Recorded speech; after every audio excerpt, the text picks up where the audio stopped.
The story of Adani is the story of the world's third richest man being cut down to size by a short seller group on the other side of the world. An industrialist who has been favored by Mr. Modi. The Adani scandal is a wake-up call to the Indian government that we need a complete overhaul of our regulatory system. This crony capitalism has developed because these businessmen play such a key role in building out infrastructure. The Hindenburg report threw a spanner in the works.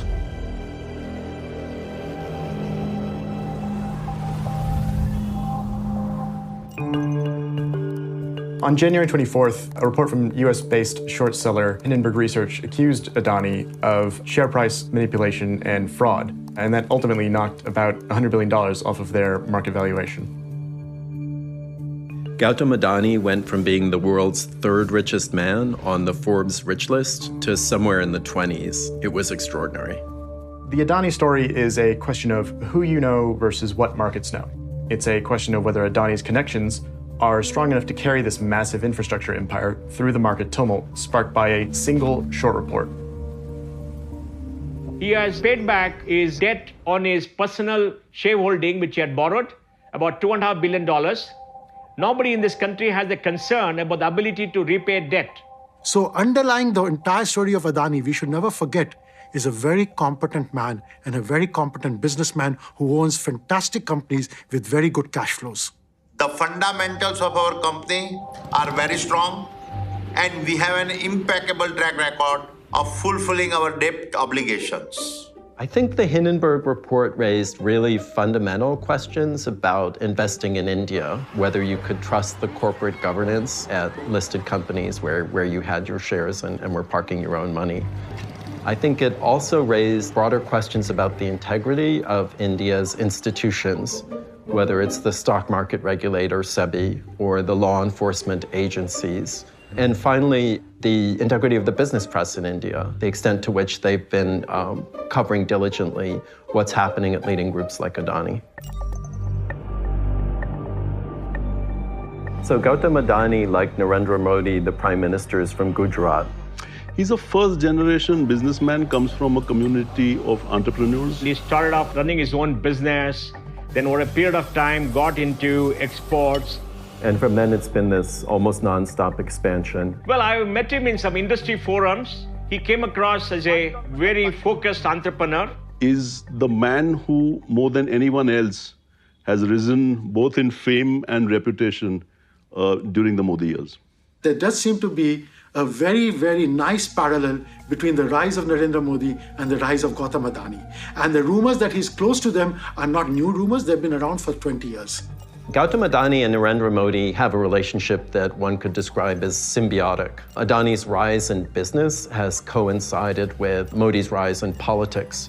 First in Gujarat, where Modi was chief minister at the same time that Adani was rising in business. And then from 2014, when Modi took power as prime minister, Adani's rise was, if anything, even more stellar. He has also focused his interests on those things that what Mr. Modi calls the new India is also focused on, which is infrastructure building rapidly, trying to get India up to scale so that it can compete. And on several fronts, Mr. Adani's interests align with that of the Union Government of India.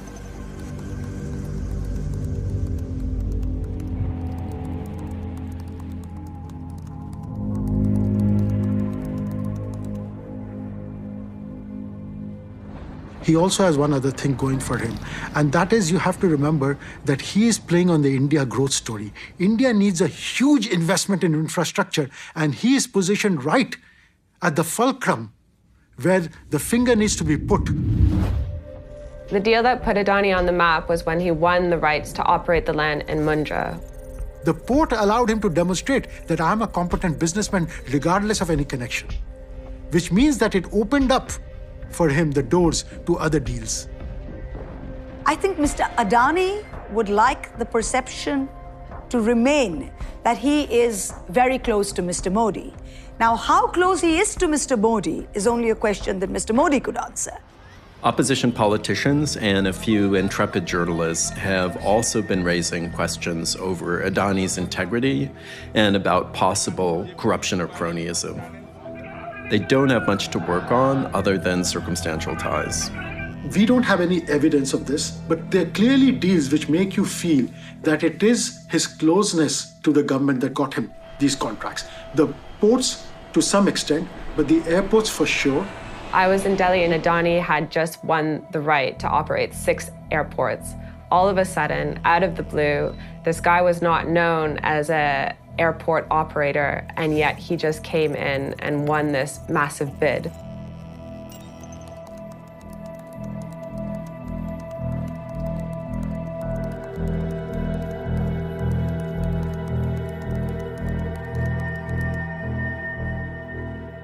Yes, it does help to be a big entrepreneur because in relation to land allotment, in local licensing, government steps on the plate, but they do it for everybody. I would say that it's worse than that in some senses, the allegation has been that the state has been complicit with what has been going on with the Adani Group. Adani has a record of winning significant court battles in India. Questions have been asked in the press about the role of the judiciary in the businessman's rise. But nothing has ever come of these allegations, which have been dismissed by the company and the government. The Modi government doesn't normally comment on business stories, but it has pushed back hard on any suggestion that it has a special relationship with Adani. देश की cabinet के सदस्य नाते जब supreme court ने किसी matter को seize किया हो, उस वक्त मेरे लिए बोलना ठीक नहीं होगा, परंतु इसमें बीजेपी के लिए कुछ छुपाने को नहीं है और ना किसी बात से डरने की जरूरत है।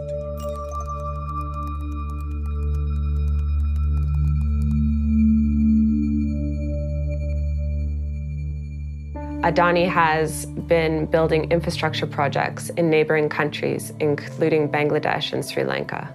And in many cases, these were deals that were agreed either during or after a bilateral visit by Modi to one of these countries. In Sri Lanka, Adani secured a $700 million container terminal project, which the government said was secured with Indian government help before backing out of that statement.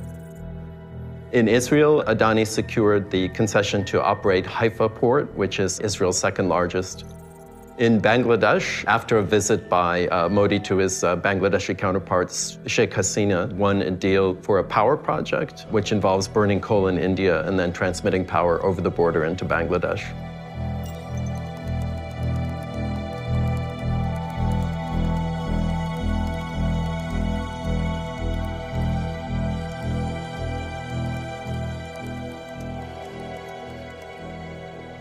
It is a structurally important business for this government for sure, because the government's strategy of national champions is hinged on the idea that these companies provide the backbone that will take India into the next phase of its growth. Adani, despite all of his controversy, has been able to execute these ambitious infrastructure projects. And for India to realize its demographic potential, it needs infrastructure. It needs roads, it needs airports, it needs energy. And Adani has been able to deliver that. If Adani can't do that, then who will? Strictly speaking, the quote-unquote Adani Group doesn't exist. That's just the name given to the companies in which the Adani family has majority ownership, and there are a lot of them. At the heart of his conglomerate is Adani Ports and Special Economic Zone. Adani Power is India's largest private thermal power producer, and Adani Enterprises is the flagship company which houses Adani's mining and coal trading operations. Adani Total Gas is a joint venture with France's Total Energies, and Adani Green Energy is India's largest renewable energy company. Adani's other listed companies include Adani Transmission and Adani Wilmar. And beyond that, the group has a huge range of operations in sectors like airports, roads, and cement. So recently, the Adani Group has been on an absolute tear. It's now India's biggest airport operator, and last year became a media operator as well after a successful hostile takeover attempt on NDTV. You know, the Adani business model is the same business model that is followed by many promoters in India. It's a business model which says we get into those industries where there's a regulatory framework, where the government matters, where the politician who's in charge of the government matters. This is not new to India. You've always had business houses that have flourished by being very close to governments and have taken undue advantage of this proximity. He has also put his money where most people have been reticent to do so. Infrastructure is low return, long gestation business, and there are not too many people who are focused on it with the kind of laser-like sharpness that he has been. Many of Adani's listed companies had seen their share prices rocket in recent years to levels more typical of a fast-growing tech startup rather than, say, industrial outfits or utilities providers. Before the Hindenburg report, they were clearly overvalued compared to equivalent companies in their sectors. Clearly. Valuations that out of the ordinary would, on their own, probably have been sufficient for Hindenburg to want to take a closer look. I started to look into him, and it was incredible because it seemed that even though he was growing so fast and the share price of his companies were skyrocketing, and he was obviously playing such an important role for the government, and yet no one seemed to be writing about him or notice him. I was repeatedly struck by how reluctant brokers and analysts were about going public with their doubts about these companies' valuations when in private they could be scathing. But the higher shares went, the more hesitant they became. The belief in Adani came down to two things. One, the narrative of India's breakneck growth and his alleged connections with Modi. And for a great many investors, that was enough to overpower any questions about the group's financials. Journalists and investors were starting to ask some questions about the valuations. There were also questions about Adani's extensive use of offshore vehicles and of the presence in its shareholder base of a lot of investors that were funds that appeared to be only holding Adani stock. But nobody could quite put it all together. And in part, this was because Adani has a track record of going after critics, of taking legal action against journalists. The last 20 years have not been very kind for the freedom of press in India. And one of the reasons they've not been very kind is, like in other parts of the world, more and more of the press is now being controlled by billionaires who own these press vehicles. And the reason they like to own these press vehicles is, firstly, they make sure that any criticism of them and their businesses is muted. Secondly, it's a way to curry favor with politicians. It was a Friday. I had just been to a work lunch, and I get a text from a contact saying, we have something that we think will be of interest to you. Do you want to take a look? So I checked the report, and of course, the first thing that you see is how the world's third richest man is perpetuating the biggest con in corporate history. As a reporter, as anyone, that sort of grabs your attention. There are two main allegations made by Hindenburg, one of which is stock market manipulation, and the other one is accounting fraud. There were all these offshore entities, a lot of which were registered in jurisdictions like Mauritius or Singapore, which only seemed to invest in Adani shares. The Hindenburg report came out of nowhere. It stunned the markets, the business community, and India's political class. What Hindenburg did that was so effective was to bring all the facts, all the rumors, all the circumstantial evidence together in one place and turn it into a narrative that was credible. Jugashinder Singh, one of Adani's senior executives, came out with a video that hit back aggressively at Hindenburg's claims.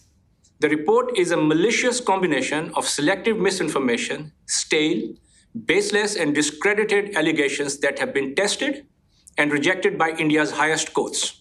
Adani came out with a 413-page rebuttal, which was quite extraordinary. What struck us at the FT was the rhetoric that was used in it. They called the report a calculated attack on India, which seems like a strange language for a company to be using and is more reminiscent of the kind of rhetoric that you hear from India's government. The report also unleashed an outcry in Parliament. One of the loudest voices was Mahua Moitra, a former banker from the Trinamool Congress Party. She had been urging the market regulator to investigate Adani's alleged market manipulation.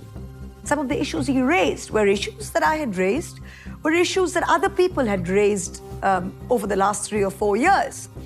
And some of what Hindenburg pointed out was just common sense and logical. At one point, Rahul Gandhi, who's the most prominent figure in the opposition Congress Party, stood up and gave a speech questioning all of Adani's foreign deals. He also held up pictures showing Adani and Modi sitting together on Adani's jet. It's very telling that all of his remarks in the speech relating to alleged ties between Adani and the Prime Minister were expunged from the parliamentary record. All this is to distract from the panic that the Prime Minister is feeling, that his relationship with Mr. Adani is going to be exposed. Gandhi was convicted of defamation in a Modi-related case in Gujarat in March, and then expelled from parliament just a year before the next election in a move that his Congress party have described as tit-for-tat retaliation against his public remarks about the Prime Minister and the billionaire. Because this government functions with a level of opacity which is not normal for most democracies, and certainly doesn't pass the smell test. I think the opposition was always aware of just how this government was helping its friends and their allies.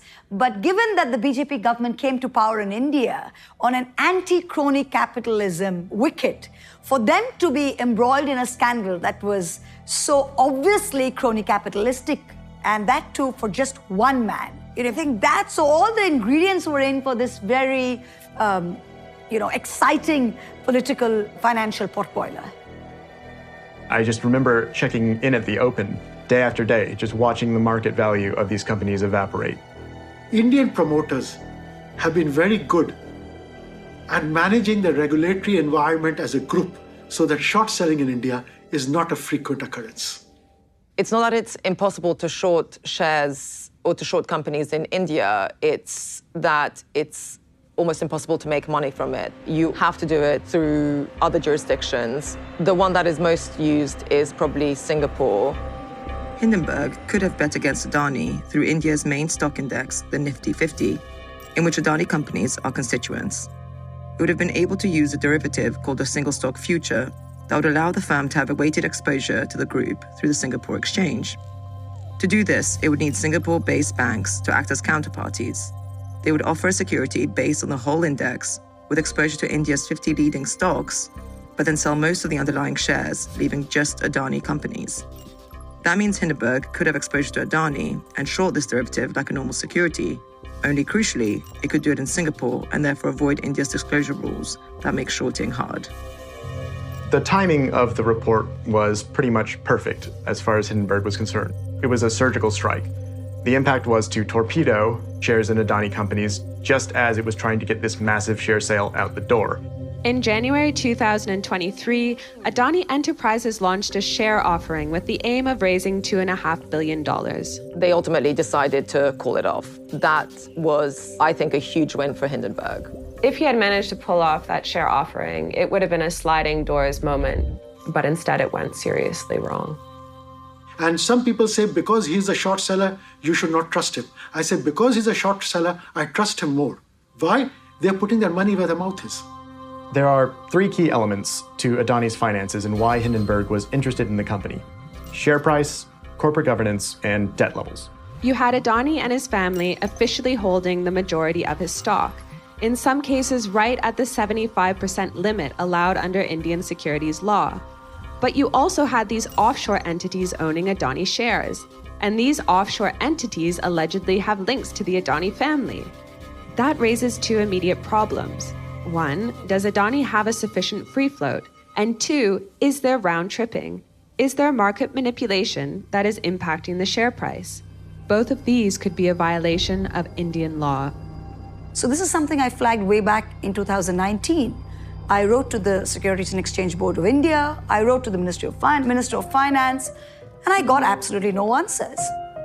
Probably what is so distinctive about Adani is not that he engaged in these practices, that's normal in India for most promoters, but that he did it to this level where the free float was so small, where his own ownership of the stock was so high. In an interim report released in May, a panel asked by the Supreme Court to look into potential regulatory failure relating to Adani said that SEBI had hit a wall in its investigation. But it said the regulator had found no evidence of share price manipulation. And with no indication that the authorities are going to find a smoking gun of any kind that might back up Hindenburg's allegations, the share prices of Adani's listed companies have started to rise again. The company has also taken steps to improve its opaque financing and corporate structure. The promoters have paid off a significant amount of the share-backed debt criticized by Hindenburg and brought in new investors to reduce the share of Adani companies under family control. Florida-based GQG invested almost $2 billion in March and has since increased its investment. 2 further listings are planned at Adani companies worth billions. A cleaner balance sheet and new equity financing has gone some way to reassure banks, bondholders, and investors that the company is fundamentally sound. If you look back 25, 30 years, in every country you find very aggressive entrepreneurs coming, borrowing money, growing empires, and many of them make mistakes. They don't build solid businesses, and when the market turns, we see them coming down. It's happened in India, it'll happen again. The key point is, we must distinguish between the stock price for all these people and the businesses. But convincing skeptics and political opponents is going to be a much tougher task. The Adani story has revealed a lot about Indian democracy, because democracy is not just living in a free country, it's living in a country where the pillars of democracy all work together. The image of India and Indian business has definitely taken a slight hit with the Adani Group. No doubt about that. Having said that, because the India growth story is so strong, it has now become a must-win market for every company in the world. I think it's probably too early to say whether this story of the short seller versus the billionaire is something that has transformed Indian business or that we will have forgotten about in a year's time. The issue is about the concentration of wealth and whether or not India's middle class will rise up with the success of these businessmen. Is it going to be like in South Korea, where the chaebol helped lay the foundation for the economy? Or is it going to be like Russia, where the wealth stayed in the hands of a very few oligarchs at the expense of the nation?